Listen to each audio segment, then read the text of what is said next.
Hi friends, ఈ class లో మనం భారత రాజ్యాంగం అంటే ఇండియన్ కాన్స్టిట్యూషన్ సంబంధించిన ఇంపార్టెంట్ ఆర్టికల్స్ ని విత్ ట్రిక్స్ మొత్తం మనం నేర్చుకుందాం.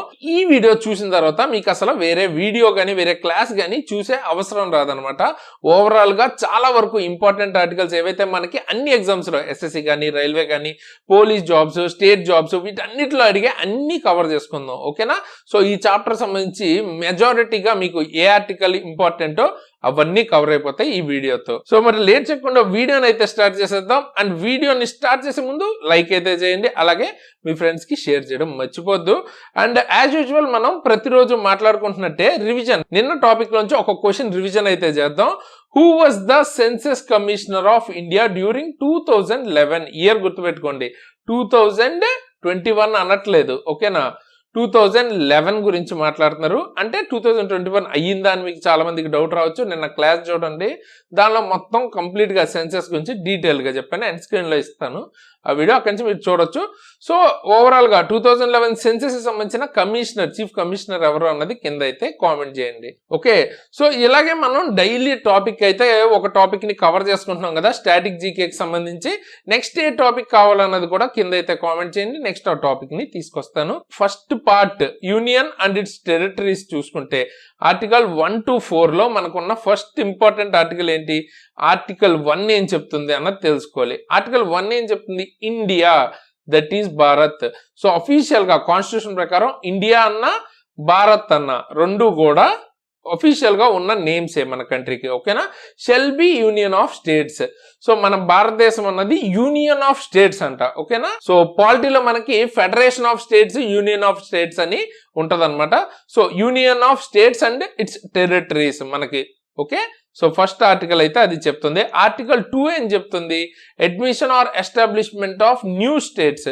సో కొత్త స్టేట్స్ ని మనం జాయిన్ చేసుకోవాలంటే ఎలాగా అన్న ప్రాసెస్ గురించి, దానికి రిలేటెడ్ ఇన్ఫర్మేషన్ ఆర్టికల్ 2 చెప్తుంది. మరి ఆర్టికల్ 3 ఏం చెప్తుంది అంటే, ఆల్రెడీ ఉన్న స్టేట్స్ సంబంధించిన బౌండరీస్ మార్చాలన్నా, పేర్లు మార్చాలన్నా, లేదా కొత్త స్టేట్స్ ని ఫామ్ చేయాలన్నా ఆర్టికల్ 2 అయితే ఆర్టికల్ 3 అయితే చెప్తుంది అనమాట. సో ఇక్కడ మీకు డౌట్ రావచ్చు, రెండు కూడా కొత్త స్టేట్స్ ఫార్మేషన్ వాటి గురించే మాట్లాడుతుంది కదా, సో ఆర్టికల్ 2కి 3కి ఉన్న డిఫరెన్స్ ఏంటని మీకు డౌట్ రావచ్చు. తర్వాత మనం ఆర్టికల్ 4 చూసిన తర్వాత మాట్లాడుకుందాం. ఆర్టికల్ 4 ఏం చెప్తుంది? ఈ 2, 3 ఆర్టికల్లో చేసే లాస్ ఏవైతే ఉన్నాయో అవి కాన్స్టిట్యూషనల్ అమెండ్మెంట్స్ కావు అని అయితే చెప్తుంది. సో చాలా కొత్త కొత్త పదాలు అయితే వచ్చి ఉండొచ్చు, ఇప్పటిదాకా ఎప్పుడు పాలిటీ చూడకపోయి ఉంటే. సో పాలిటీ చూసిన వాళ్ళకి అర్థం అవుతుంది. ఓకే, అంటే పాలిటీ గురించి తెలిసిన వాళ్ళకి. ఓకే, సో కాన్స్టిట్యూషనల్ అమెండ్మెంట్ అంటే రాజ్యాంగంలో ఏదైనా మనం అమెండ్ చేయొచ్చు అనమాట. దాన్ని అంటే మార్చొచ్చు, సవరణ అంటారు చూసారా, రాజ్యాంగ సవరణ. ఓకే, సో అలా చేసినట్టు అవ్వదు. ఆర్టికల్ 4 చెప్తుంది అదనమాట. 2 and 3 ద్వారా చేసే చట్టాలు రాజ్యాంగ సవరణ చేసినట్టు అవ్వదు అనమాట. ఓకే, సో 1 అన్నది ఇండియా అన్నది ఒక యూనియన్ ఆఫ్ స్టేట్ అని చెప్తుంది. 2, 3లో ఫార్మేషన్ ఆఫ్ న్యూ స్టేట్స్ గురించి మాట్లాడుతుంది. 4th లో ఏం చెప్తుంది? 2, 3లో జరిగిన వాటిని కాన్స్టిట్యూషనల్ అమెండ్మెంట్స్ కావని చెప్తుంది. ఓకే, ఈ క్లారిటీ వచ్చేసింది కదా.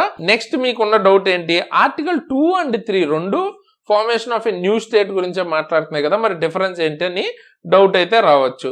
సో మనకి ఇక్కడ ఆర్టికల్ 2 ఏం చెప్తుందంటే, అడ్మిషన్ ఆఫ్ న్యూ ఏరియాస్ అంట. అంటే use to add completely new territory. ఇప్పుడు ఇది మనకు భారతదేశం అనుకుంటే, ఈ పక్కన మనకి టిబెట్ కానీ లేకపోతే ఇంకా పక్కన భూటాన్ కానీ ఇలాగ ఏదైనా ఇండియాలో జాయిన్ అవుతాం అని అనుకుంటున్నాయి అనుకుందాం, సమ్ అదర్ కంట్రీస్ జాయిన్ అయ్యే ఇంట్రెస్ట్ లో ఉన్నాయి అనుకుంటే, సో మనం ఒకవేళ మన ఇండియా కూడా ఇంట్రెస్టెడ్ ఉండి వాటిని మన ఇండియన్ పార్ట్ స్టేట్ కింద తీసుకోవాలి అనుకున్నప్పుడు మనం ఆర్టికల్ 2ని యూజ్ చేస్తాం అనమాట. అంటే బయట నుంచి ఇప్పటిదాకా ప్రజెంట్ మన టెరిటరీలో లేనిది మన ఇండియన్ స్టేట్ కింద మారాలి, కొత్త స్టేట్ గా మారాలి అనుకుంటే ఆర్టికల్ 2. ఇప్పుడు సిక్కిం అలాగే 1975లో మన ఇండియాలోకి జాయిన్ అయింది అనమాట. ఓకేనా? So admission from out side, బయట నుంచి వచ్చే వాటిని ఆర్టికల్ 2 చూసుకుంటే, ఆర్టికల్ 3 అని చెప్తుంది changes with in India. Already ఉన్న ఇండియాలోనే, అంతెందుకు మన ఏపీ, ఆంధ్రప్రదేశ్ ఉంది చూసారా, యునైటెడ్ తర్వాత విడిపోయింది కదా, ఏపీ అలాగే ఉంది, అలాగే తెలంగాణ అన్నది కొత్తగా ఫామ్ అయింది కదా.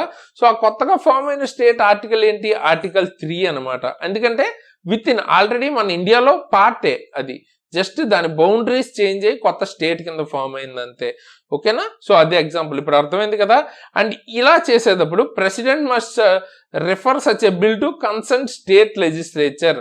సో పార్లమెంట్ లో పెట్టే ముందు అలాంటి బిల్ ఏదైనా ఉంటే ఫస్ట్ స్టేట్ లెజిస్లేచర్ లో అయితే ఖచ్చితంగా పెట్టాలి అని అయితే చెప్తుంది. బట్ వాళ్ళ ఒపీనియన్ బైండింగ్ అయితే కాదనమాట స్టేట్ లెజిస్లేచర్ది. సో పెట్టడం అయితే ఖచ్చితంగా అడగాల్సిన బాధ్యత అయితే ఉంది, ఖచ్చితంగా వినాల్సిన అవసరం అయితే లేదు పార్లమెంట్ కి. ఓకేనా? సో అది అర్థమైంది కదా. నెక్స్ట్ పార్ట్ 2 సిటిజన్షిప్ కి సంబంధించిన ఆర్టికల్స్ చూసుకుంటే ఆర్టికల్ 5 to 11 వస్తాయి. మనం అన్ని మాట్లాడుకోవద్దు, ఇంపార్టెంట్ మాట్లాడుకుందాం. ఆర్టికల్ 5 ఏం చెప్తుంది? Citizenship at the commencement. అంటే ఎలా మనకి సిటిజన్షిప్ వస్తుంది, భారతదేశంలో పుట్టిన వాళ్ళకి, తల్లిదండ్రులు భారతీయులు అయితే, లేదా 5 సంవత్సరాలు నివసిస్తే, ఇలా రకరకాల రీజన్స్ ఉంటాయి కదా. అంటే డీటెయిల్ గా మనం పాలిటీ క్లాస్ చెప్పుకున్నప్పుడు డీటెయిల్ గా మాట్లాడుకుందాం ఒక్కొక్క ఆర్టికల్ గురించి. ఇప్పుడైతే జస్ట్ ఆ ఆర్టికల్ ఏం చెప్తుంది సరిపోతుంది. సో సిటిజన్షిప్ మనకు ఎలా వస్తుంది అన్నది చెప్తుంది ఆర్టికల్ 5 అన్నది. ఓకేనా? ఆర్టికల్ 8 ఏం చెప్తుంది? ఇండియన్స్, అబ్రాడ్ లో ఉండే ఇండియన్స్ కి ఒకవేళ మన సిటిజన్షిప్ కావాలి అనుకుంటే ఏంటి, ఎలాగా ఆ ప్రాసెస్ అన్నది చెప్తుంది అనమాట ఆర్టికల్ 8. అయితే నో డ్యూయల్ సిటిజన్షిప్. మన ఇండియా ఏంటంటే కొన్ని కంట్రీస్ మనకి 2 సిటిజన్షిప్స్ ని యాక్సెప్ట్ చేస్తాయి. ఓకేనా? ఎట్ ఏ టైము వాళ్ళు స్టేట్ కి అండ్ తర్వాత కంట్రీకి రెండింటికి సిటిజన్స్ అయి ఉండొచ్చు, లేదా 2 కంట్రీస్ లో సిటిజన్స్ అయి ఉండొచ్చు కొన్ని కంట్రీస్ లో. బట్ ఇండియాలో అలా ఉండదు. మనం వేరే కంట్రీ సిటిజన్షిప్ తీసుకున్న వెంటనే మన సిటిజన్షిప్ పోతుంది అనమాట.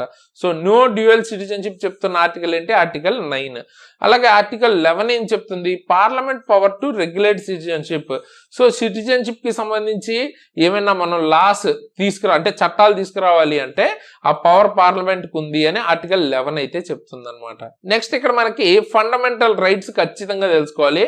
ఆర్టికల్ 12 to 35 ఇందులో ఒక్కటి కూడా మిస్ అవ్వకుండా మొత్తం తెలుసుకోవాలన్నమాట. జస్ట్ మనం అట్లీస్ట్ వాటికి సంబంధించిన బేసిక్ అవగాహన అయితే ఉండాలి ఖచ్చితంగా. చాలా ఇంపార్టెంట్ ఫండమెంటల్ రైట్స్ అన్నవి, ఎక్కువగా వీటి మీద క్వశ్చన్స్ వస్తుంటాయి. సో ఆర్టికల్ 12 ఏం చెప్తుందంటే ఈ ఫండమెంటల్ రైట్స్ ఈ పార్ట్ 3లో మనం చాలా చోట్ల స్టేట్ అనే పదం వాడతాం అనమాట ఇంగ్లీష్ లో. ఓకే, పాలిటీలో. సో ఆ స్టేట్ అంటే ఏంటి అన్నది డిఫైన్ చేస్తుంది అనమాట, స్టేట్ లోకి ఏమేమి వస్తాయి అని. ఓకేనా? నెక్స్ట్ ఆర్టికల్ 13 ఏం చెప్తుందంటే మీరు ఏమైనా చట్టాలు తీసుకొస్తే అది ఫండమెంటల్ రైట్స్ ని కనుక వాయిడ్ చేస్తే, మన మౌలిక హక్కులు ఏవైతే ఫండమెంటల్ రైట్స్ ఉన్నాయో వాటికి వ్యతిరేకంగా కనుక మీరు ఏమైనా చట్టం తీసుకొస్తే ఆ చట్టం చెల్లదు అని చెప్తున్న ఆర్టికల్ ఏంటి? ఆర్టికల్ 13 అనమాట. నెక్స్ట్ ఆర్టికల్ 14 to 18 ఏం చెప్తుంది? రైట్ టు ఈక్వాలిటీ, సమానత్వ హక్కుల గురించి మాట్లాడుతుంది. సో చట్టం ముందు అందరూ సమానమే అంటాం కదా, అది మన రాజ్యాంగంలో ఏ ఆర్టికల్లో ఉంది? ఆర్టికల్ 14లో ఉందన్నమాట. ఓకే, 15 ఏం చెప్తుంది? No discrimination on religion, race, caste, sex.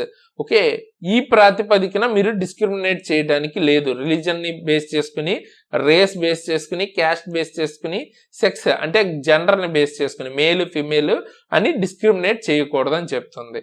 Okay, ఇవి ఫండమెంటల్ రైట్స్ ఇవి ఖచ్చితంగా కోర్ట్ ఎన్ఫోర్స్ చేస్తుంది అనమాట. దీనికి సంబంధించి ఏమైనా వైలేట్ అయితే మీరు ఖచ్చితంగా కోర్టుకి వెళ్ళొచ్చు. ఓకే, 16th ఆర్టికల్ ఏం చెప్తుంది? Equal opportunity in public employment. So public employment అంటే గవర్నమెంట్ జాబ్స్ అనుకోవచ్చు. గవర్నమెంట్ జాబ్స్ లో ఈక్వల్ ఆపర్చునిటీ, అందరికీ ఆపర్చునిటీ ఉండాలని చెప్తుంది. ఓకే, 17th ఆర్టికల్ ఏం చెప్తుంది? అబాలిషన్ ఆఫ్ అన్టచబిలిటీ, అంటరానితనాన్ని నిషేధించిన ఆర్టికల్ ఏది? ఇంపార్టెంట్ ఆర్టికల్ ఇది. ఆర్టికల్ 17 అనమాట. అబాలిషన్ ఆఫ్ టైటిల్స్, బిరుదుల్ని రద్దు చేసింది అనమాట ఆర్టికల్ 18. అంటే ఏంటి బిరుదులు అంటే? ఇప్పుడు రాజాదిరాజా, మహారాజా, ఛత్రపతి ఇట్లా మనం కొన్ని టైటిల్స్ పెట్టుకుంటాం కదా, అలాంటి టైటిల్స్ ని రద్దు చేసింది అనమాట. అంటే మీ పేరే మహారాజా అయితే ఓకే, బట్ ముందు మీ పేరు ముందు అట్లాంటి టైటిల్స్, ఇప్పుడు మీర్జాపూర్ సిరీస్ చూస్తే మీర్జాపూర్ కింగ్ ఇట్లా ఉంటాయి కదా, అలాగా టైటిల్స్ ని అబాలిష్ చేసింది. ఇక్కడ మీకు డౌట్ రావచ్చు, మరి మనం ఎందుకు పద్మశ్రీ, భారతరత్న ఇటువంటివి కూడా టైటిల్సే కదా, మరి ఎందుకు అవి ఇస్తున్నారు అని మీకు డౌట్ రావచ్చు. అక్కడ అవి ఏంటంటే యాక్చువల్ గా అవార్డ్స్ అనమాట. అవార్డ్స్ ఇవ్వచ్చు, బట్ వాటిని టైటిల్స్ లా యూజ్ చేసుకోకూడదు. ఓకేనా? సో అది గుర్తుపెట్టుకోండి. ఇది అవార్డ్స్, అవి టైటిల్స్ అన్నవి అబాలిష్ చేశారు according to article 18. Next article 19 to 22. So ఇందులో మనకి ఆర్టికల్ 19 అంటే గుర్తు రావాల్సిన ఫస్ట్ వ్యక్తి ఎవరు? ఆర్జీవి. సో ఆర్జీవి మాట్లాడేదానిలో సగం టైం మాట్లాడేది ఈ ఆర్టికల్ 19 గురించే. ఫ్రీడమ్ ఆఫ్ స్పీచ్ ఉంది అని చెప్తుంటారు కదా. సో ఇందులో ఫ్రీడమ్ ఆఫ్ స్పీచ్ మాత్రమే కాదు, ఇంకా 6 ఫ్రీడమ్స్ ఉన్నాయి. డీటెయిల్గా మనం క్లాస్లో ఎప్పుడైనా మాట్లాడుకుందాం. స్పీచ్ గురించి, మూవ్మెంట్ గురించి, ఇట్లాగా రకరకాల ఫ్రీడమ్స్ గురించి చెప్తుంది. ఓకే, ఒకవేళ మీకు ఎవరికైనా తెలిస్తే కింద కామెంట్ చేయండి, డెఫినెట్ గా మిగతా వాళ్ళు కూడా తెలుసుకుంటారు. ఒక ఇంటరాక్టివ్ వే లాగా ఉంచుదాం మనం, ఓకేనా, ఈ ప్లాట్ఫామ్ ని. నెక్స్ట్ 20th ఆర్టికల్ 20th ఏం చెప్తుంది? డబల్ పనిష్మెంట్, ఒకే తప్పుకి రెండు సార్లు పనిష్మెంట్ ఇవ్వకూడదు అని చెప్తుంది. అలాగే మీరు తప్పు చేసినప్పటికీ దాని మీద చట్టం లేదు అంటే అది మీరు తర్వాత చట్టం చేసి ఆ తప్పుకి శిక్షించకూడదు అనమాట. రెట్రోయాక్టివ్ గా పాత తప్పులకి ఇప్పుడు చట్టం చేసి శిక్షించకూడదు, అట్లా చెప్తుంది అనమాట ఆర్టికల్ 20. అలాగే 21 ఏం చెప్తుందంటే రైట్ టు లైఫ్, మీకు జీవించే హక్కు ఉందని చెప్తుంది.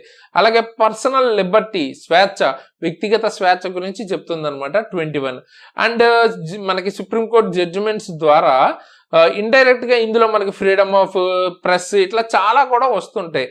ఓకే, అది మనం డీటెయిల్ గా క్లాస్ లో మాట్లాడుకుందాం, ఎందుకంటే చాలా పెద్ద టాపిక్ ఇది. డీటెయిల్డ్ గా వెళ్తే మనకి ఎగ్జామ్ లో మెయిన్ గా ఇంపార్టెంట్ ఆర్టికల్స్ కాబట్టి ఈరోజు క్లాస్ అనేది దాని మీదే ఉంచుదాం, ఓకేనా. సో ఎందుకంటే చాలా టైం పట్టేస్తుంది డీటెయిల్ గా వెళ్తే. 21A రైట్ టు ఎడ్యుకేషన్ అన్నది 6 to 14 years వాళ్ళకి compulsory free and compulsory education అయితే ఇవ్వాలని ఆర్టికల్ 21A అయితే చెప్తుంది. ఇది కూడా ఇంపార్టెంట్ ఆర్టికల్ బాగా. అలాగే ఆర్టికల్ 22 ఏం చెప్తుంది? Protection from arrest and detention.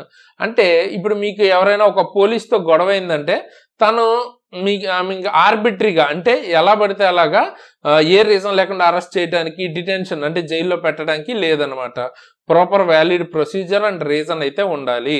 అలా ఆర్బిటరీగా అంటే ఎలా పడితే అలాగా అరెస్ట్ చేసే విధంగా లేదు అని ప్రొటెక్షన్ అయితే ఇస్తుంది మనకి ఆర్టికల్ 22. నెక్స్ట్ ఆర్టికల్ 23 and 24 ఏం చెప్తున్నాయి? ఇవి రైట్ అగైనెస్ట్ ఎక్స్ప్లాయిటేషన్ అన్నమాట.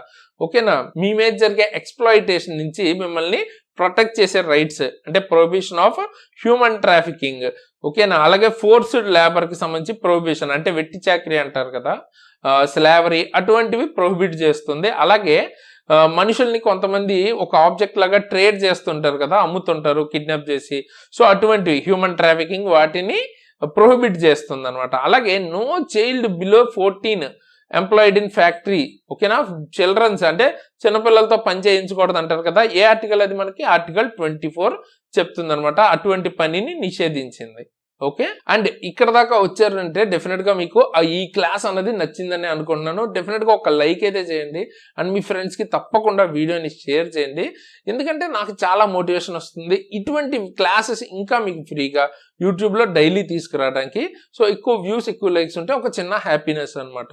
సో తప్పకుండా మీ ఫ్రెండ్స్ కి షేర్ చేయండి. స్టాలిన్ లాగా అట్లీస్ట్ ఒక ముగ్గురికి అయితే షేర్ చేయండి, వాళ్ళు కూడా షేర్ చేస్తారు అని ఎక్స్పెక్ట్ అయితే చేద్దాం. ఓకే, నెక్స్ట్ మనం ఆర్టికల్ 25 to 28 గురించి అయితే మాట్లాడదాం. ఫ్రీడమ్ ఆఫ్ రిలీజన్ గురించి, రిలీజియస్ యాక్టివిటీస్ గురించి, అంటే మత స్వేచ్ఛ గురించి చెప్తున్న ఆర్టికల్స్ ఏంటి? 25 to 28 అనమాట. మీరు మీ ఇండివిజువల్ గా మీకు ఏ మతాన్నైనా ఫాలో అయ్యే రైట్, హక్కునిస్తుంది ఏంటి మనకు ఆర్టికల్ అంటే ఆర్టికల్ 25. మీకు మీ బిలీఫ్ సిస్టమ్ కి నచ్చినట్టు ఏ మతాన్నైనా ఫాలో అవ్వచ్చు, అది ఆర్టికల్ 25 చెప్తుంది. ఆర్టికల్ 26 ఏం చెప్తుంది? ఎనీ రిలీజియస్ యాక్టివిటీ అన్నది మీరు మేనేజ్ చేసుకోవడానికి రైట్ అన్నది ఇస్తుంది అనమాట. అంటే ఇక్కడ రెండు కూడా మతం గురించి చెప్తున్నా కూడా ఇండివిజువల్ లెవెల్లో చెప్పేదేమో 25, అంటే పర్సనల్ గా మీరు ఒక రిలీజియన్ ని పాటించడానికి. 26 చెప్పేది ఏంటంటే కలెక్టివ్ గా, ఇప్పుడు ముస్లిమ్స్ అందరూ కలెక్టివ్ గా ఒక ఇన్స్టిట్యూషన్ కానీ లేకపోతే ఏదైనా ఒక ఆర్గనైజేషన్ కానీ పెట్టుకోవాలి, ఒక రిలీజియస్ యాక్టివిటీ చేయాలి అన్నది 26 అటువంటివి చెప్తుంది అనమాట. 25 పర్సనల్ గా మీరు క్రిస్టియన్ గా ఉంటారా, ముస్లిం గా ఉంటారా, హిందూగా ఉంటారా, వాట్ ఎవర్ మీరు బిలీఫ్ సిస్టమ్ తగ్గట్టు ఏ రిలీజన్ అయినా ప్రాక్టీస్ చేయొచ్చు అని అయితే స్వేచ్ఛని ఇస్తుంది. నెక్స్ట్ 27 ఆర్టికల్ ఏం చెప్తుంది అంటే నో రిలీజియస్ ట్యాక్స్. ఓకేనా, మీరు ఒక పర్టికులర్ రిలీజన్ పాటించడం వల్ల మీ మీద ట్యాక్స్ వేయటం అన్నది జరగదు అనమాట. 27 ఆర్టికల్ చెప్తుంది అది. అండ్ ఒకప్పుడు ఇండియాలో ఈ ట్యాక్స్ అన్నది ఉంది, దాన్ని జిజియా అనేవారు అనమాట. సో ఇది జిజియా ట్యాక్స్ అన్నది ఎవరు వేశారు? ఇది మనకి ఢిల్లీ సల్తనట్ లో ఉంది, అలాగే Akbar time, I mean like Mughals టైంలో ఉంది. సో ఎవరు వేశారు, ఎవరు రద్దు చేశారు? ఒకవేళ తెలిస్తే మీరు కామెంట్ అయితే చేయండి, మిగతా వాళ్ళు కూడా తెలుసుకుంటారు. ఓకే, నెక్స్ట్ ఆర్టికల్ 28 ఏం చెప్తుందంటే రిలీజియస్ ఫ్రీడమ్ ఇన్ ఎడ్యుకేషన్ అన్నది ఉంది అని అయితే చెప్తుంది. పాఠశాలలో మత బోధనపై స్వేచ్ఛ అంటే కంప్లీట్ గా అలౌ చేసేస్తుందని కాదు. సో కొన్ని చోట్ల అలౌడ్ ఉంటుంది, కొన్ని చోట్ల అలౌడ్ ఉండదు. అంటే సపోజ్ లైక్ గవర్నమెంట్ ఓన్డ్ అనుకుందాం, గవర్నమెంట్ ఓన్డ్ లో ఎడ్యుకేషన్ మీకు కంప్లీట్ గా ఎవరు వచ్చినా కూడా అలౌ చేసేలాగా ఉంటుంది. అంటే ఏమి మీకు మత బోధనలు అలాంటివి ఏమి ఉండవు రిలీజియస్ ఫండెడ్ అయితే, గవర్నమెంట్ ఫండెడ్ అయితే. ఓకే, అలా డిఫరెంట్ గా రిలీజియస్ ఫ్రీడమ్ ఎడ్యుకేషన్ దగ్గర ఎలా ఉంటది అన్నది ఆర్టికల్ 28 అయితే చెప్తుంది. 29 and 30 ఏమో కల్చరల్ అండ్ ఎడ్యుకేషనల్ రైట్స్ గురించి మాట్లాడుతుంది. సో ఏంటి ఇవి అంటే సాంస్కృతిక విద్యా హక్కులు అన్నమాట. అంటే తక్కువ సంఖ్యలో ఉండే వాళ్ళని మైనారిటీస్ అంటారు.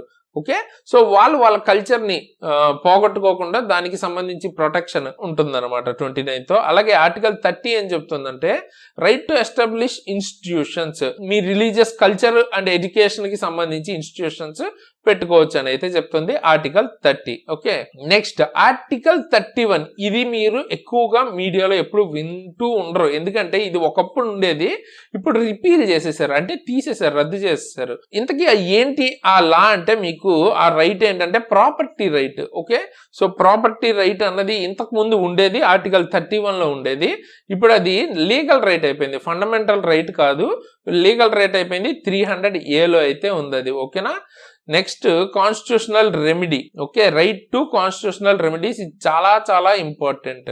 ఇందులోనే మీకు రిట్స్ అయితే వస్తాయి అనమాట. సో 5 types ఆఫ్ రిట్స్ ఉంటాయి.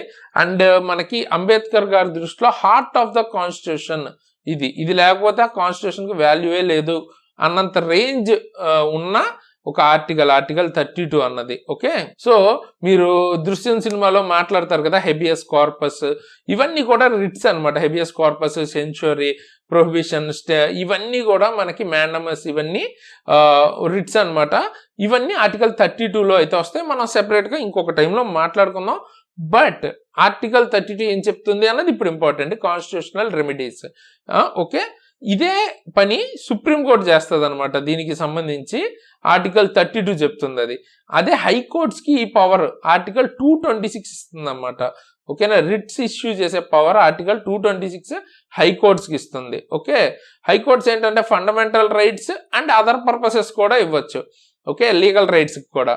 ఓకేనా, but supreme court article 32 fundamental rights ని మాత్రమే డీల్ చేస్తుంది. ఓకేనా, దాని మీద వైలేట్ అయితేనే రిట్స్ ఇష్యూ చేస్తుంది. ఓకే, నెక్స్ట్ 33 to 35 కూడా ఫండమెంటల్ రైట్సే, కానీ ఇది లిమిటేషన్స్ అండ్ ఇంప్లిమెంటేషన్స్ గురించి మాట్లాడుతుంది. అంటే ఆర్టికల్ 33 ఏం చెప్తుంది అన్నది చూస్తే మీకు అర్థమవుద్ది. ఆర్టికల్ 33 ఏం చెప్తుంది, మామూలుగా మనకి ఫండమెంటల్ రైట్స్ ఉంటాయని మిగతా ఫండమెంటల్ రైట్స్ అన్ని చెప్తున్నాయి కదా. అయితే ఆర్మ్డ్ ఫోర్సెస్ వాళ్ళకి ఉండే ఫండమెంటల్ రైట్స్ ని పార్లమెంట్ లిమిట్ చేయొచ్చంట. అంటే ఇప్పుడు ఆర్మీలో పనిచేస్తున్న వాళ్ళు, ఎయిర్ ఫోర్స్, నేవీ, ఇటువంటి వాటిలో డిఫెన్స్ పర్సనల్ బయటకు వచ్చి మనకి ఫ్రీడమ్ ఆఫ్ స్పీచ్ ఉంది కదా అని గవర్నమెంట్కి వ్యతిరేకంగా అట్లాగా మాట్లాడటానికి ఉండదు, అలా లిమిట్ చేస్తుంది అనమాట. ఎందుకంటే వాళ్ళు చాలా ఇంపార్టెంట్ రోల్ అయితే పోషిస్తున్నారు కాబట్టి. సో అది ఆర్టికల్ 33. అలాగే ఆర్టికల్ 34 ఏం చెప్తుంది, రిస్ట్రిక్షన్స్ డ్యూరింగ్ మార్షల్ లా. అంటే ఎమర్జెన్సీ ఇటువంటివి పెడుతుంటారు కదా. సో మార్షల్ లా అమల్లో ఉన్నప్పుడు మీ ఫండమెంటల్ రైట్స్ లో అన్నిటికీ కాకపోయినా కొన్నిటికైతే రిస్ట్రిక్షన్స్ ఉంటాయి అని చెప్తుంది. ఆ రిస్ట్రిక్షన్స్ ఏంటి మనకి, ఆ చెప్పే ఆర్టికల్ ఏంటి, 34 అనమాట. అలాగే power to parliaments to make laws to fundamental rights, fundamental rights related laws చేసే పవర్ అన్నది పార్లమెంట్కి ఇస్తుంది ఆర్టికల్ 35 అనమాట. అందుకే కదా ఆ పవర్ ఉంది కాబట్టి 31ని రద్దు చేశారు. పవర్ లేకపోతే రద్దు చేయగలుగుతారా, చేయరు కదా. సో అలా. Next DPSP. సో ఇప్పటిదాకా ఫండమెంటల్ రైట్స్ అంటే ఏంటి మనకి, అవి కోర్టు ద్వారా ఒకవేళ మనది ఎవరిదైనా ఫండమెంటల్ రైట్స్ వైలేట్ అయితే ఎన్ఫోర్స్ చేయబడుతుంది. అంటే కోర్టు దాని గురించి మాట్లాడుతుంది, అది అమలు అయ్యేలాగా చేస్తుంది. కానీ డిపిఎస్పి అన్నది నిర్దేశాత్మక సూత్రాలు, అంటే బేసిక్గా ఏంటంటే ఇవి ఒక వెల్ఫేర్ కోసం ఇలా ఉంటే మంచిది అని చెప్పే ఆర్టికల్స్ అనమాట. ఓకేనా, ఇవి కోర్టు ద్వారా ఎన్ఫోర్సబుల్ కాదు, బట్ జనరల్ గా ఇది పాటిస్తే మనకి మంచి జరుగుద్ది అన్నట్టు. సో ఆర్టికల్ 36 to 51 ఉంటాయి, పార్ట్ 4 లో ఉంది. సో ఆర్టికల్ 39 ఏం చెప్తుంది? ఆర్టికల్ 39 ఏం చెప్తుందంటే వెల్త్ అన్నది ఒక్కళ్ళ దగ్గరే ఉండిపోకుండా, అంటే మోనోపొలీ లేకుండా ఈక్వల్ గా ఉండాలి అందరి దగ్గర అని అయితే చెప్పే ఆర్టికల్ ఏంటి? ఆర్టికల్ 39 అనమాట. అలాగే ఆర్టికల్ 39A చాలా చాలా ఇంపార్టెంట్. ఏం చెప్తుంది? Free legal help for poor.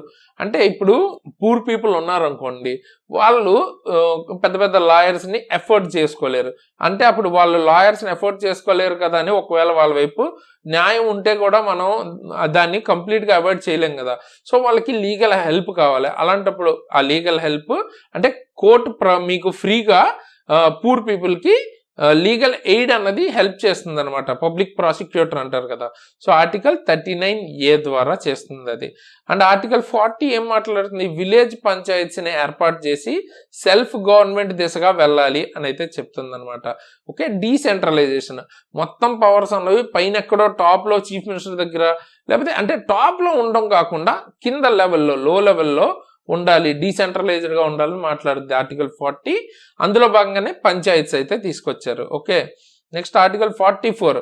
మీరు ఏ మతమైనా పాటించవచ్చు, అందరూ కూడా యూనిఫామ్ సివిల్ కోడ్ ఉండాలని చెప్తుంది. అంటే మీ రిలీజియన్ ప్రకారం ఇది కరెక్ట్, మా రిలీజియన్ ప్రకారం ఇది కరెక్ట్ కాదు, లేకపోతే వాట్ ఎవర్ రీజన్స్ కి ఒక్కొక్కటి కరెక్ట్ ఒక్కొక్కటి కరెక్ట్ కాదు అని ఒక్కొక్కరు ఒక్కోలా చెప్పకుండా అందరూ ఒకటే కోడ్ ఫాలో అయ్యేలాగా, ఒకే చట్టాన్ని ఫాలో అయ్యేలాగా అనమాట. దాన్ని యూనిఫామ్ సివిల్ కోడ్ అంటారు. ఇది ప్రజెంట్ ఏ స్టేట్స్ లో ఆల్రెడీ అమల్లో ఉందన్నది కామెంట్ అయితే చేయండి. దీని మీద రీసెంట్ న్యూస్ కూడా మీరు వినే ఉంటారు. ఓకే, ఆర్టికల్ 45 ఇదేం చెప్తుంది? ఇందాక మనం 21A 6 to 14 ఇయర్స్ అంటే బిలో 6 ఇయర్స్ సంబంధించిన వాళ్ళకి free and compulsory education and basic గా education and health care, main గా ఆ ఏజ్ లో కావాల్సింది కేర్ అనమాట. సో ఆ కేర్ ని కూడా ఇచ్చేది మనకి ఆర్టికల్ 45. ఓకే, అంటే ఫుడ్ పరంగా న్యూట్రిషియస్ ఫుడ్ అందుతుందా లేదా ఇవన్నీ చూసుకుంటుంది. నెక్స్ట్ ఆర్టికల్ 48A ఏం చెప్తుంది? Protects forest, wildlife and environment ని ప్రొటెక్ట్ చేయాలని చెప్తుంది. నెక్స్ట్ ఆర్టికల్ 51 ఏం చెప్తుంది? Promote peace and global harmony.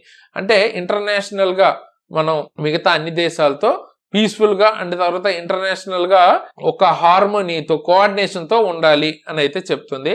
అలాగే ఆర్టికల్ 51A ఏం చెప్తుంది అంటే మనకి ఫండమెంటల్ రైట్స్, కేవలం రైట్స్ మాత్రమే కాకుండా మీకు కొన్ని డ్యూటీస్ కూడా ఇచ్చిందనమాట. 11 డ్యూటీస్ అయితే ఇచ్చింది సిటిజన్ కి. ఓకేనా, ఇవి కూడా కంపల్సరీ ఎన్ఫోర్సబుల్ కాదా కోర్టు ద్వారా అన్నది కింద కామెంట్ చేయండి. అంటే ఎలాంటివి? లైక్ రెస్పెక్ట్, మన కాన్స్టిట్యూషన్ మనం రెస్పెక్ట్ చేసుకోవాలి, ఇండియాని క్లీన్ గా ఉంచుకోవాలి, మన నేషన్ మనం, అలాగే ప్రొటెక్ట్ నేచర్ని కాపాడుకోవాలి, ఇటువంటి డ్యూటీస్ అనమాట. ఓకే, అండ్ దీనికి సంబంధించిన పీడిఎఫ్ కావాలనుకుంటే కూడా కింద డిస్క్రిప్షన్ లో లింక్ అయితే ఉంటుంది, మన ఎగ్జామ్ ట్రిక్స్ యాప్ లింక్.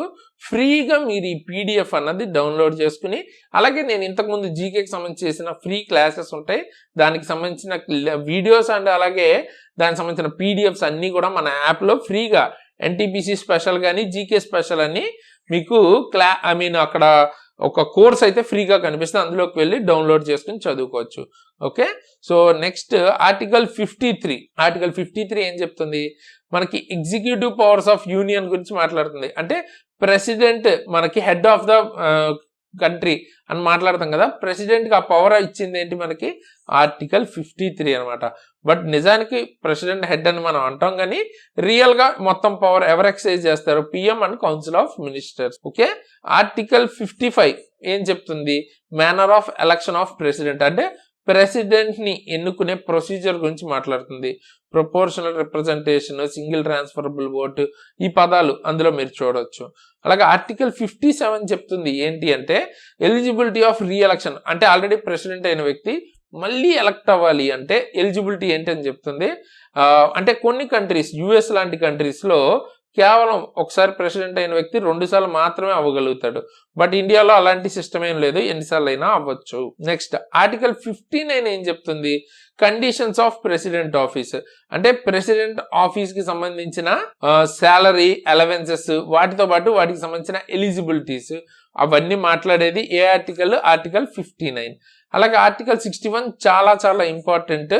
ఇది ఏంటి మనకి? Impeachment of president. అంటే ప్రెసిడెంట్ ని ప్రెసిడెంట్ పోస్ట్ లోంచి రిమూవ్ చేయటం. ఇది చాలా చాలా టఫెస్ట్. మొత్తంలో అంత ఈజీగా ఎలా పడితే అలా రిమూవ్ చేయడానికి ఉండదు. చాలా పెద్ద ప్రాసెస్ అయితే ఉంటది. ఆ ప్రాసెస్ ని ఇంపీచ్మెంట్ అంటారు. ఓకేనా? సో పెద్ద పెద్ద పోస్టులకి ఇలాంటి ఇంపీచ్మెంట్ ఉంటది. అండ్ ప్రెసిడెంట్ ఇంపీచ్మెంట్ ఉన్న వాటిలోనే టఫెస్ట్ అనుకోవచ్చు. ఓకేనా? సో ఆ ప్రాసెస్ చెప్పేది ఏంటి మనకి ఆర్టికల్ 61 ఎలా చేయాలి ఏంటి అని. ఓకే, నెక్స్ట్ ఆర్టికల్ 63 ఏం చెప్తుందంటే there shall be a vice president. So మనకు ఒక వైస్ ప్రెసిడెంట్ ఉండాలి అని అయితే చెప్పేది ఏంటి, వైస్ ప్రెసిడెంట్ గురించి చెప్పే ఆర్టికల్ 63 అనమాట. సో ఇక్కడి నుంచి మనం కొన్ని ట్రిక్స్ తో నేర్చుకోవడానికి ట్రై చేద్దాం, ఎందుకంటే వీటికి పాసిబిలిటీ ఉంది. దీన్నే 89+ ఆర్ +89 ఆర్టికల్ కోరిలేషన్ అంటారు. అంటే ఏం లేదు, బేసిక్ గా యూనియన్ అంటే సెంట్రల్ లో ఉండే ఆర్టికల్స్ స్టేట్ కు ఉండే ఆర్టికల్స్ కి జస్ట్ 89 గ్యాప్ ఉంటుంది. చూడండి, ఆర్టికల్ 72 ఏం చెప్తుంది, ప్రెసిడెంట్ కి ఉన్న పారడాన్ పవర్స్, గ్రాంటింగ్ పారడాన్ అంటే క్షమాభిక్ష పెట్టే అధికారం గురించి చెప్తుంది ఆర్టికల్ 72కి 89 కలిపితే 161. ఆర్టికల్ 161 ఏం చెప్తుంది, గవర్నర్ కు ఉన్న క్షమాభిక్షకి సంబంధించిన ఆర్టికల్ అనమాట. ఓకే, ఆ పవర్ గురించి చెప్తుంది. సో బేసిక్ గా మనకి స్టేట్ కి హెడ్ గవర్నర్ కదా, మనకి అలాగే యూనియన్ కి హెడ్ అంటే మొత్తం కంట్రీకి హెడ్ ఎవరు, మనకి సెంట్రల్ కి. సో అది వచ్చేటప్పటికి ప్రెసిడెంట్. సో అలాగా ప్రెసిడెంట్, గవర్నరు, ఇక్కడేమో పిఎం, ఇక్కడ సీఎం. సో అలా రిలేషన్ ఉండేలాగా ఉంటాయి ఈ ఆర్టికల్స్ అన్ని. చూడండి, ఆర్టికల్ 74 ఏం చెప్తుంది, council of ministers, PM head గా ఒక కౌన్సిల్ ఆఫ్ మినిస్టర్స్ మనకి ప్రెసిడెంట్ కి హెల్ప్ఫుల్ గా ఉండేలాగా ఈ ఆర్టికల్ 74 అయితే చెప్తుంది. ఓకే, సేమ్ అదే విధంగా గవర్నర్ కి ఉండేలాగా 163 అయితే చెప్తుంది. ఇక్కడ వచ్చేటప్పటికి CM and council of ministers. Okay, article 76 మనకి అటార్నరీ జనరల్ ఆఫ్ ఇండియా గురించి మాట్లాడుతుంది. అటార్నరీ జనరల్ ఆఫ్ ఇండియా అంటే ఇప్పుడు గవర్నమెంట్ మీద ఎవరైనా కేసు వేస్తారు కదా, ఆ కేసు వేసినా లేకపోతే గవర్నమెంట్ కి ఒక లాయర్ లాగా అనమాట. సో అంటే ఏదైనా లీగల్ హెల్ప్ కానీ లీగల్ డౌట్స్ ఉన్నప్పుడు అటార్నరీ జనరల్ అయితే.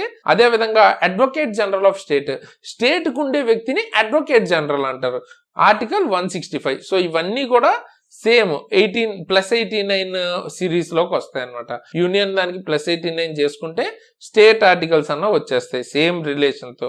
ఓకే, నెక్స్ట్ ఆర్టికల్ 78 ఏం చెప్తుంది, duties of PM to inform president. President తో కమ్యూనికేషన్ లో ఉండే డ్యూటీ గురించి మాట్లాడుతుంది.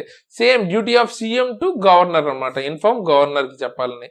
సేమ్ అదే విధంగా ఆర్టికల్ 79 ఒక పార్లమెంట్ అయితే ఉండాలి అని చెప్తుంది అనమాట. పార్లమెంట్ కి సంబంధించిన ఏర్పాటు గురించి మాట్లాడుతుంది. ఆర్టికల్ 168 ఏం చెప్తుంది, స్టేట్ లెజిస్లేచర్ ఏర్పాటు గురించి మాట్లాడుతుంది, అంటే అసెంబ్లీ గురించి. నెక్స్ట్ ఆర్టికల్ 86 ఏం మాట్లాడుతుంది, president address to parliament. Parliament ని ఉద్దేశించి ప్రెసిడెంట్ ప్రసంగించే పవర్ అయితే మనకి ఆర్టికల్ 86 ఇస్తుంది. సేమ్ అదే విధంగా స్టేట్ లెజిస్లేచర్ ని ఉద్దేశించి గవర్నర్ ప్రసంగించే పవర్ అన్నది 175 అయితే ఇస్తుంది అన్నమాట. మధ్యలో 85 ఒకటి ఉంది కదా, ఇదేం చేస్తుందంటే president summons prorogues parliament and dissolves Lok Sabha. Okay, basic గా పార్లమెంట్ ని మనకి స్టార్ట్ చేయాలన్నా, సమన్ చేయాలన్నా, లేకపోతే ప్రొరోగ్ టెంపరీగా ఆపాలన్నా, లేదా డిజాల్వ్ చేయాలన్నా, సో పవర్స్ అయితే మనకి ప్రెసిడెంట్ కి ఇచ్చిందన్నమాట article 85. Okay, next article 100 voting in parliament అనమాట. ఓకే, సో పార్లమెంట్ లో ఇప్పుడు మనకి ఏదైనా చట్టం పాస్ అవ్వాలంటే ఓటింగ్ జరుగుద్ది కదా, దానికి రకరకాల ప్రాసెస్ ఉంటాయి. అండ్ కోరం అని ఒకటి ఉంటుంది. సో మినిమం కోరం అయితే ఉండాలన్నమాట, అంటే మినిమం ఇంతమంది ఉండాలి అని అయితే ఉంటుంది, దాన్నే కోరం అంటారు. సో వాటన్నిటి గురించి మాట్లాడేది ఆర్టికల్ 100. సేమ్ అదే విధంగా స్టేట్ లెజిస్లేచర్ లో మాట్లాడేది ఆర్టికల్ 89. సో దీనికి +89 చేసుకుంటే మీకు ఈ ఆర్టికల్ వస్తుంది. అలాగే ఎంపీస్ వాళ్ళ ఎలిజిబిలిటీ లేకపోతే వాళ్ళని డిస్క్వాలిఫై చేసే రైట్ మనకి 102 ఆర్టికల్ 102 అయితే ఇస్తుంది. సేమ్ ఎమ్మెల్యేస్ కి అయితే 191 అయితే ఇస్తుంది అనమాట. సేమ్ మనీ బిల్ ని మనకి పార్లమెంట్ లో మనీ బిల్లు లేకపోతే ఫైనాన్స్ బిల్లు ఇలాంటివి ఉంటాయి అనమాట.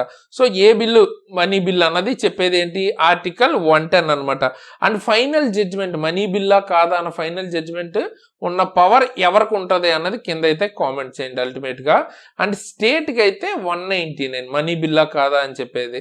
అలాగే ఏదైనా బిల్ పాస్ అయిన తర్వాత ఫైనల్ గా ప్రెసిడెంట్ దగ్గరకు వస్తుంది కదా, దాన్ని విత్ హోల్డ్ చేయొచ్చు, అంటే మనకి అసెంట్ ఇవ్వచ్చు, లేకపోతే రిజెక్ట్ చేయొచ్చు, లేదా రీకన్సిడరేషన్ మళ్ళీ ఒకసారి కన్సిడర్ చేయండి అని తిరిగి పంపించవచ్చు. సో ఆ ప్రాసెస్ అన్ని ఆ పవర్ ఉన్నది ఆర్టికల్ 111 అయితే ఇస్తుంది ప్రెసిడెంట్ కి. ఓకేనా, సేమ్ అదే విధంగా గవర్నర్ కి ఇచ్చేది ఆర్టికల్ 200 అనమాట.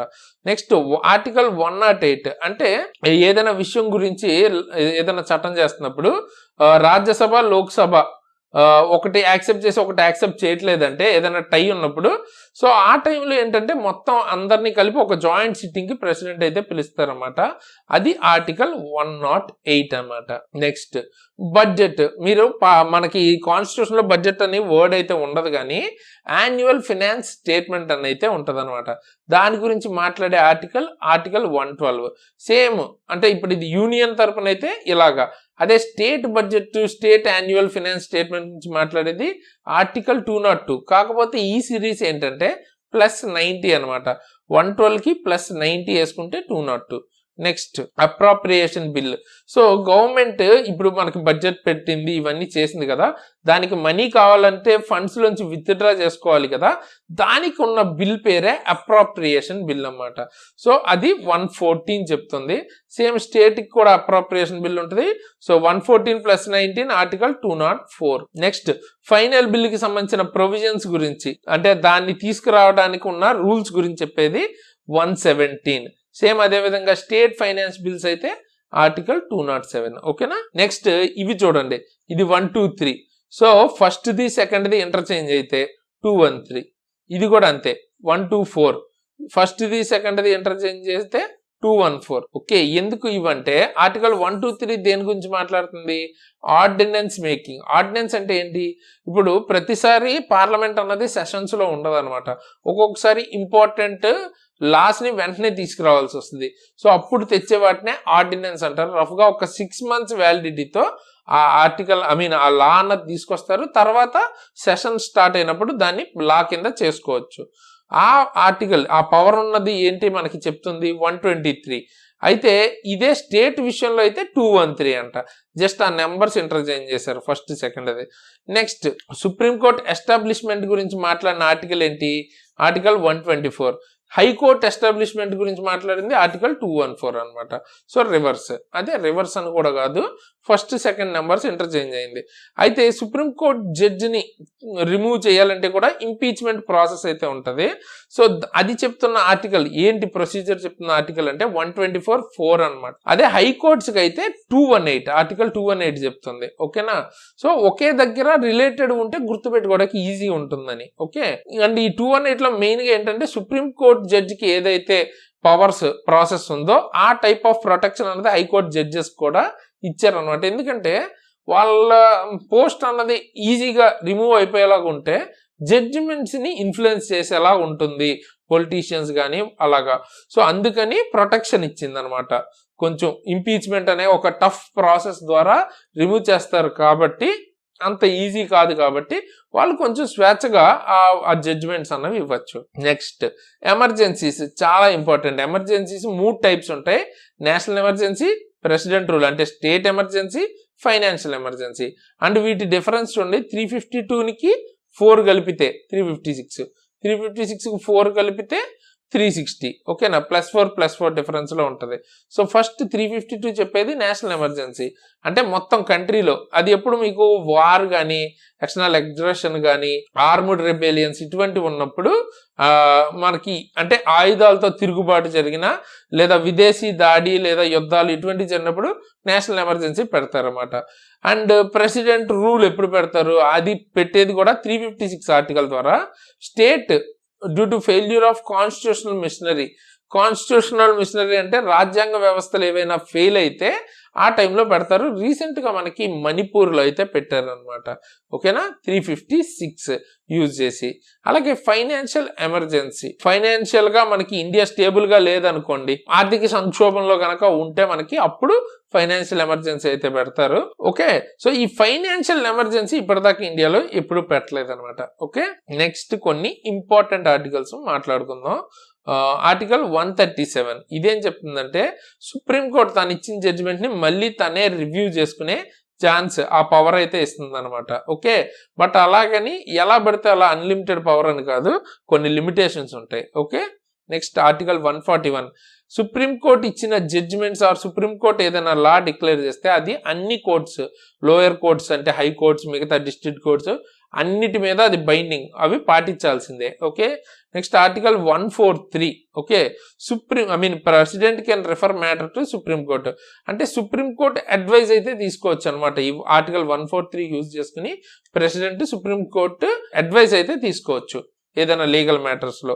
అలాగే ఆర్టికల్ 148ని ఏం చెప్తుందంటే మనకి కంట్రోలర్ అండ్ ఆడిటర్ జనరల్ గురించి మాట్లాడుతుంది అనమాట. Abolition or creation of legislative councils గురించి మాట్లాడుతుంది ఆర్టికల్ 169. అంటే కొన్ని స్టేట్స్ లో మనకి అసెంబ్లీతో పాటు మనకి లెజిస్లేటివ్ కౌన్సిల్ కూడా ఉంటది, ఎమ్మెల్సీస్ అంటారు చూసారా. సో అది ఇప్పుడు అలాగని అన్ని స్టేట్స్ కాదు, కొన్ని స్టేట్స్ లోనే ఉంది. ఎన్ని స్టేట్స్ లో ఉంది అన్నది అట్ ప్రెసెంట్ అయితే కింద కామెంట్ చేయండి. ఆల్రెడీ ఆంధ్రప్రదేశ్లో రీసెంట్ గానే రిమూవ్ చేద్దాం అని కూడా అనుకుని మధ్యలో విత్డ్రా చేశారు అనమాట. ఓకేనా, సో అది అండ్ తెలంగాణలో ఉంది ఎమ్మెల్సీ సిస్టమ్. ఓకేనా, అంటే లెజిస్లేటివ్ కౌన్సిల్ అయితే ఉంది. సో రిమూవ్ కానీ కొత్తగా ఫామ్ చేయాలన్నా ఆర్టికల్ 169 అయితే యూజ్ చేస్తారు. నెక్స్ట్ ఆర్టికల్ 233 ఏం చెప్తుంది, అపాయింట్మెంట్ ఆఫ్ డిస్ట్రిక్ట్ జడ్జెస్ గురించి మాట్లాడుతుంది. సో డిస్ట్రిక్ట్ జడ్జెస్ ని హైకోర్టుని కన్సల్ట్ చేసి గవర్నర్ అయితే అపాయింట్ చేస్తారు అనమాట. అండ్ పంచాయతీ రాజ్ సిస్టమ్ ని ఇంట్రడ్యూస్ అండ్ దానికి సంబంధించిన ఆర్టికల్ ఏంటంటే ఆర్టికల్ 243. ఇది 73rd అమెండ్మెంట్ ద్వారా ఆర్టికల్ 24A నుంచి 2430 వరకు ఓ వరకు ఉందన్నమాట. ఓకేనా, నెక్స్ట్ మున్సిపాలిటీకి సంబంధించిన ఆర్టికల్ ఏంటి అండ్ ఎన్ని ఉన్నాయి అన్నది కూడా కామెంట్ చేయండి. ఓకే, జస్ట్ ఏంటంటే ఒక రివిజన్ లాగా అవుతుంది, 2-3 సార్లు వీడియో చూస్తే మీకు బాగా గుర్తుంటుంది, ఇంక ఈజీగా పెట్టేయచ్చు. నెక్స్ట్ ఆర్టికల్ 248 చెప్తుంది ఏంటంటే రెసిడ్యువల్ పవర్స్ ఆఫ్ పార్లమెంట్, అంటే మనకు పార్లమెంట్ లో యూనియన్ లిస్ట్, స్టేట్ లిస్ట్ ఇట్లా ఉంటాయి అనమాట.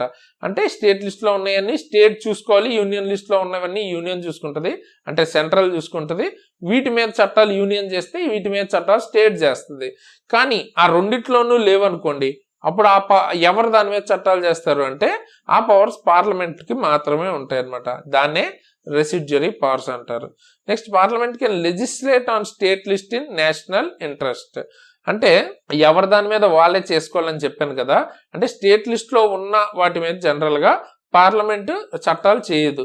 బట్ నేషనల్ ఇంట్రెస్ట్ గురించి దృష్ట్యా ఏమైనా అవసరం అయితే డెఫినెట్ గా ఆ టైంలో స్టేట్ లిస్ట్ లో ఉన్న దాని మీద కూడా చట్టాలు తీసుకొచ్చే ఛాన్స్ ఆర్టికల్ 243 పార్లమెంట్ కి అయితే ఇచ్చింది.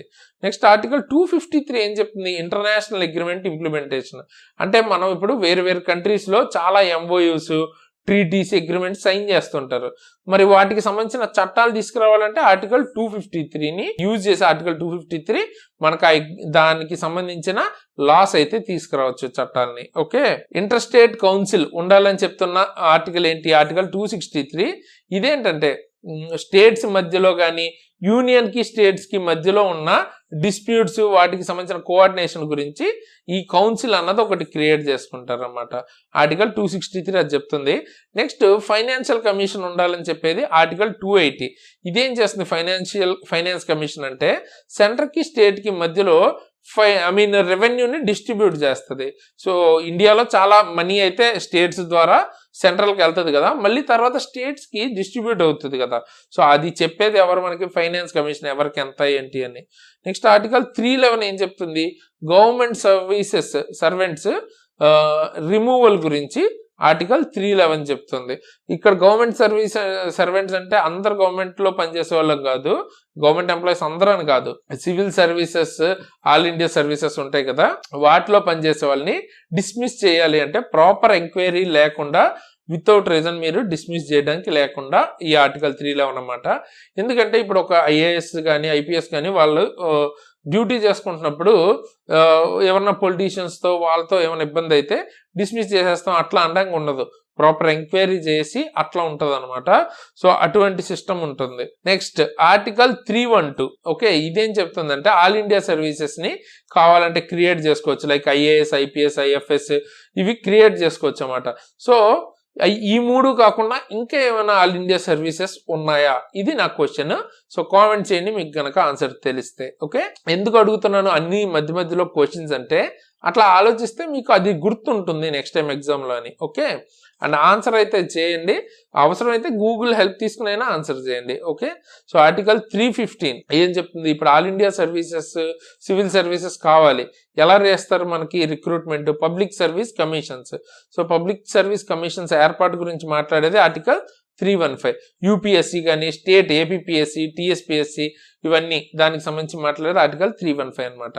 నెక్స్ట్ ఎలక్షన్ కమిషన్ కు ఉన్న పవర్స్ అండ్ ఫంక్షన్స్ గురించి మాట్లాడేది ఆర్టికల్ 324. ఓకే, నెక్స్ట్ ఆర్టికల్ 326 ఇదేం చెప్తుంది? 18 years దాటిన ఎవరైనా కూడా అడల్ట్ ఓటు వేయడానికి ఉంటుందన్నమాట. దాన్నే యూనివర్సల్ అడల్ట్ ఫ్రాంచైజ్ అంటారు అనమాట. ఓకేనా, ఈ పదం ఇంపార్టెంట్. ఈ పదం మీకు ఎగ్జామ్ లో అడిగితే కన్ఫ్యూజ్ అవ్వద్దు. ఆర్టికల్ 326 చెప్తుంది universal adult franchise, 18 years plus ఉన్న ప్రతి ఒక్కరు ఓట్ వేయచ్చు. ఓకే, నెక్స్ట్ ఆర్టికల్ 331 ఏం చెప్తుంది? Representation of Anglo Indians. లోక్సభలో 2 ఆంగ్లో ఇండియన్స్ ఉండాలి అని అయితే చెప్తుందన్నమాట, నామినేట్ చేయొచ్చు అని. బట్ ఇప్పుడు అది అబాలిష్ చేసేసారు. ఓకే, ఇంతకు ముందు ఉండేది. అలాగే ఆర్టికల్ 370 కూడా రద్దు అయిపోయింది. సో జమ్మూ అండ్ కాశ్మీర్ కి సంబంధించింది. నెక్స్ట్ ఆర్టికల్ 335 ఏం చెప్తుంది? Claims of SC STs in services. So government jobs లో ఫెయిర్ రిప్రజెంటేషన్ ఉండాలి ఎస్సీ ఎస్టీస్ కి అని అయితే చెప్తుంది అనమాట. ఓకే, అంటే వాళ్ళకి రిజర్వేషన్ ఉండాలి అన్నట్టయితే చెప్తుంది. ఓకే, ఆర్టికల్ 338 ఏం చెప్తుంది అంటే నేషనల్ కమిషన్ ఫర్ ఎస్సీస్ గురించి, ఎస్టాబ్లిష్మెంట్ గురించి చెప్తుంది. అలాగే 338 ఏమో ఎస్టీస్ కి అంటే నేషనల్ కమిషన్ ఫర్ ఎస్టీస్ చెప్తుంది. అలాగే 338 ఏమో నేషనల్ కమిషన్స్ ఫర్ ఓబీసీకి అయితే చెప్తుంది అనమాట. ఓకేనా, ఓబీసీ కాదు బీసీ. ఓకే, నెక్స్ట్ ఆర్టికల్ 343(1) ఏం చెప్తుంది? అఫీషియల్ లాంగ్వేజ్ ఆఫ్ యూనియన్ గురించి మాట్లాడుతుంది. సో హిందీ, అది కూడా దేవనాగరి స్క్రిప్ట్, దేవనాగరి లిపిలో రాసిన హిందీ భాషని అఫీషియల్ లాంగ్వేజ్ ఆఫ్ మన యూనియన్, ఇండియన్ యూనియన్ కి అదే అఫీషియల్ లాంగ్వేజ్. ఇండియాకి అఫీషియల్ లాంగ్వేజ్ హిందీ అనమాట. ఇక్కడ మీరు కన్ఫ్యూజ్ అవ్వద్దు, నేషనల్ లాంగ్వేజ్ అని అడిగితే ఇండియాకి నేషనల్ లాంగ్వేజ్ లేదు. ఓకే, అఫీషియల్ లాంగ్వేజ్ మాత్రమే. ఓకేనా, ఆర్టికల్ 347 ఏం చెప్తుంది? Recognition of a language in a state. అంటే సబ్స్టాన్షియల్ పాపులేషన్, అంటే ఎక్కువ మంది ఒక లాంగ్వేజ్, సపోజ్ లైక్ కొన్ని స్టేట్స్ లో ఒకటి కన్నా ఎక్కువ లాంగ్వేజ్ చాలా మంది మాట్లాడుతుంటారు. సో మా లాంగ్వేజ్ కూడా అఫీషియల్ స్టేటస్ ఇవ్వండి అని అడుగుతారు కదా. సో అలాంటప్పుడు దానికి రికగ్నైజేషన్ ఇవ్వాలి అంటే ఏ ఆర్టికల్? ఆర్టికల్ 347 అన్నమాట. ఓకే, ఆర్టికల్ 350 ఏం చెప్తుందంటే state should provide primary education in mother tongue for linguistic minorities. Linguistic minorities అంటే వాళ్ళ లాంగ్వేజ్ ఆల్రెడీ మైనారిటీ ఉన్నప్పుడు వాళ్ళ ప్రైమరీ ఎడ్యుకేషన్ ఖచ్చితంగా వాళ్ళ మదర్ టంగ్ లో జరిగేలాగా స్టేట్స్ చూడాలని అయితే చెప్తుంది ఆర్టికల్ 350 అలాగే కాన్స్టిట్యూషనల్ అమెండ్మెంట్ చెయ్యాలి అంటే ఆర్టికల్ ఆర్టికల్ బేస్ చేసుకుని చేస్తారు? ఆర్టికల్ 368 మాట్లాడుతుంది. కాన్స్టిట్యూషనల్ అమెండ్మెంట్ చాలా చాలా ఇంపార్టెంట్ ఇది. ఓకే, గుర్తుపెట్టుకోండి, చాలా ఎక్కువ సార్లు వచ్చే ఛాన్స్ ఉంది. ఓకేనా, సో ఇవి మనకి ఓవరాల్ గా ఇంపార్టెంట్ మనకి ఆర్టికల్స్ గురించి అయితే మాట్లాడుకున్నాం. సో మీకు ఏమైనా డౌట్స్ ఉన్నా, ఫర్దర్ గా వేరే వీడియో టాపిక్స్ గురించి మాట్లాడాలి అంటే కింద కామెంట్ చేయండి, నేను డెఫినెట్ గా దాని మీద వీడియో అయితే చేస్తాను. సో ఇప్పుడు చెప్పుకున్న క్లాస్ నుంచి ఒక క్వశ్చన్ అనమాట, which article provides for equal justice and free legal aid? So equal justice and free legal aid అన్నది మాట్లాడిన ఆర్టికల్ ఏ ఆర్టికల్ చెప్తుంది అన్నది కింద అయితే కామెంట్ చేయండి. ఆల్రెడీ దీని గురించి మనం మాట్లాడుకున్నాం. అండ్ దీనికి సంబంధించిన పీడిఎఫ్ కోసం కింద నేను డిస్క్రిప్షన్ లో ఇచ్చిన లింక్ ని యూజ్ చేసుకుని ఎగ్జామ్ ట్రిక్స్ యాప్ ని డౌన్లోడ్ చేసుకోండి. అందులో మీకు ఫ్రీగా ఆ పీడిఎఫ్ అన్నది ఇక్కడ మీరు చూడొచ్చు. Important topics RRB NTPC special అని చేశాను కదా, ఆ కోర్స్ ఫ్రీగా ఉంటుంది, జాయిన్ అయ్యి డౌన్లోడ్ చేసుకోవచ్చు. వేరే క్లాసెస్ కూడా ఆల్రెడీ నేను చేసినవి స్టాటిక్ జీకేకి సంబంధించి జీకేకి సంబంధించిన క్లాసెస్ అండ్ పీడిఎఫ్స్ అక్కడ దొరుకుతాయి. అండ్ కొంచెం లేట్గా చూసిన వాళ్ళు జీకేకి సంబంధించిన స్పెషల్ ఫ్రీ సిరీస్ కూడా తీసుకొస్తాను, అందులో అయినా వెతకండి, దొరుకుతుంది పీడిఎఫ్. ఓకే, అలాగే కరెంట్ అఫైర్స్ సంబంధించిన ఫ్రీ పీడిఎఫ్స్, ఫ్రీ క్లాస్ కూడా చేశాను మంత్లీ. సో మొత్తం మీకు ఫ్రీగా దొరుకుతుంది. కింద డిస్క్రిప్షన్ లో ఇచ్చిన లింక్ ని యూజ్ చేసుకుని ఖచ్చితంగా జాయిన్ అయ్యి క్లాసెస్ అయితే యూజ్ చేసుకోండి. అండ్ టాప్ క్లాసెస్ అయితే నేను చేస్తున్నాను, ఎందుకంటే ఎగ్జామ్ నేను ఆల్రెడీ రైల్వేకి సంబంధించిన 2 ఎగ్జామ్స్ క్లియర్ చేశాను అనమాట. ఆర్ఆర్బి ఏఎల్పి టెక్నీషియన్ కానీ టెక్నికల్గా, అలాగే తర్వాత మనకి ఎన్టీపీసీకి సంబంధించిన క్లాసెస్ ఎన్టీపీసీకి సంబంధించిన ఎగ్జామ్ అన్నది క్లియర్ చేశాను అనమాట. సో ఆ లెవెల్ కంటెంట్ అన్నది మీకు వస్తుంది అనమాట. సో హై స్టాండర్డ్ కంటెంట్ యాప్లో చేసిన వాళ్ళు కూడా క్లాసెస్ అన్నది చాలా మంది ఆల్రెడీ గవర్నమెంట్ జాబ్స్ క్లియర్ చేసిన వాళ్ళే. సో ఆ లెవెల్ కంటెంట్ అయితే ఉంటుంది, తప్పకుండా చెక్అవుట్ చేయండి. మీకు ఇండివిజువల్గా ఫిజిక్స్ కావచ్చు, కెమిస్ట్రీ కావచ్చు, బయాలజీ, అలాగే గ్రూప్ డికి సంబంధించిన ఫుల్ కోర్సు చాలా తక్కువ ప్రైస్కి అయితే దొరుకుతుంది. తప్పకుండా తీసుకోవడానికి ట్రై చేయండి, మీకు ఉపయోగపడుతుంది. మ్యాథ్స్, రీజనింగ్, అలాగే టెక్నీషియన్ సంబంధించిన కోర్స్ కావచ్చు, జనరల్ సైన్స్ కంప్లీట్గా కావాలన్నా, ALP basic science and engineering, ALP full course కావచ్చు, అన్నీ కూడా చాలా తక్కువ ప్రైస్కి దొరుకుతున్నాయి. తప్పకుండా చెక్అవుట్ చేయండి, మంచి ఆపర్చునిటీ.